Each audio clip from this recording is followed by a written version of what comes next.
તો આખી જે આ ઘટના હતી, જે ડાયરાથી લઈને અહીંયા સુધી ચાલ્યું, તમને દરેક તબક્કે શું વિચારો આવતા? તમને એવું ક્યારે વિચાર્યું હતું કે આ વસ્તુ સમાધાન કરીને આપણે પૂરી કરવી પડશે? આમાં વાત એવી હતી કે મારા જે દાદા છે એ પહેલેથી ભાજપ સાથે સંકળાયેલા. એમનું સાણંદ તાલુકામાં સારું એવું નામ કાનજી મહારાજ, એટલે વાત પૂરી થઈ જાય એમ. ત્યાં આગળ કોઈ બીજી વાત આવે નહીં.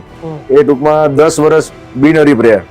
આપણે સાણંદ તાલુકા પંચાયતના પ્રમુખ, ચેરમેન 10 વર્ષ રહ્યા એમ. એટલે પ્રદીપસિંહને અને અમારે પહેલી વર્ષોથી સંબંધ સારા. ટૂંકમાં મારી ત્રીજી પેઢીથી એમના સંબંધ મારા સારા એમ.